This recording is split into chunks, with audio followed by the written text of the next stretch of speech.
അക്കൗണ്ടിലേക്ക് ഒരു പണം വന്നിട്ടുണ്ടെങ്കിൽ അത് അദ്ദേഹത്തിന്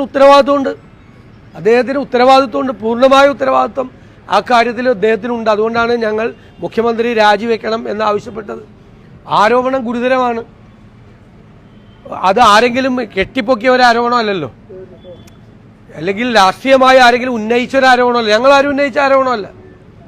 അത് പുറത്തു വന്ന ഒരു ആരോപണമാണ്, ഗുരുതരമായ ആരോപണമാണ്. അപ്പം അത് അന്വേഷിക്കുകയും വേണം, അതിൻ്റെ അകത്ത് ഉത്തരവാദിത്വം ഏറ്റെടുത്ത് മുഖ്യമന്ത്രി രാജിവെക്കുകയും വേണം എന്നുള്ളതാണ് ഞങ്ങളുടെ പൊളിറ്റിക്കലായിട്ടുള്ള സ്റ്റാൻഡ്. നിലമ്പൂരിലേക്ക് പരിഗണിക്കപ്പെടുന്ന രണ്ട് സ്ഥാനാർത്ഥികളാണ് അങ്ങയുടെ അപ്പുറത്തും ഇപ്പുറത്തും നിൽക്കുന്നത്. ഇതിലാരെങ്കിലും ഒരാളായിരിക്കും സ്ഥാനാർത്ഥി?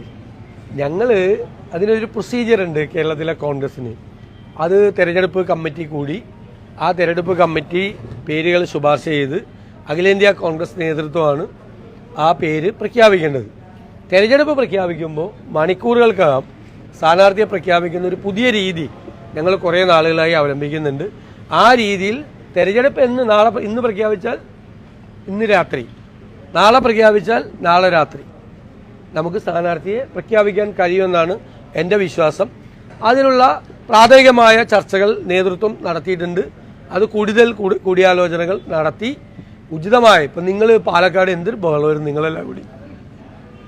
10 ദിവസം നമുക്ക് ഇരിക്കപ്പുറത്ത് തന്നിട്ടില്ല നിങ്ങൾ. എന്തൊരു വാർത്തയായിരുന്നു. ഇപ്പം എന്തൊരു വാർത്തയാണ് കുറേ ദിവസമായിട്ട്.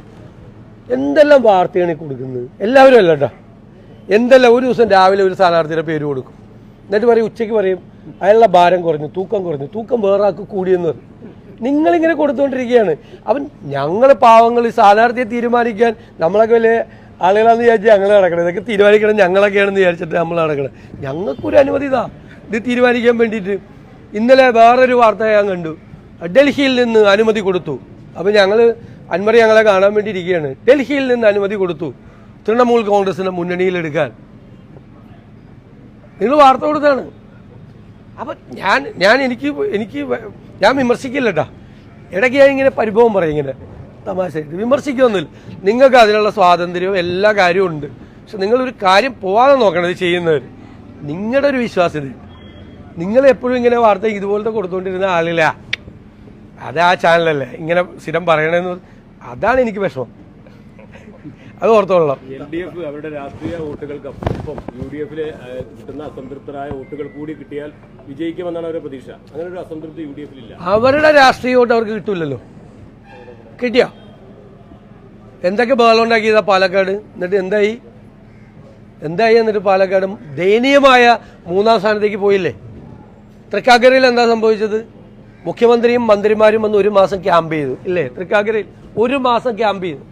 എല്ലാ ഭരണത്തിന്റെ എല്ലാ തന്ത്രങ്ങളും ഉപയോഗിച്ചു. PT തോമസ് ജയിച്ചതിന്റെ ഇരട്ടി വോട്ടിലാണ് ഉമാ തോമസ് ജയിച്ചത്.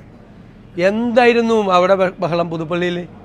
ഉമ്മൻചാണ്ടിയെ പോലുള്ള പരിണതപ്രജ്ഞനായ ഒരു നേതാവ് ജയിച്ചതിന്റെ 4 ഇരട്ടി ഭൂരിപക്ഷത്തിലാണ് പുതുപ്പള്ളി ജയിച്ചത്.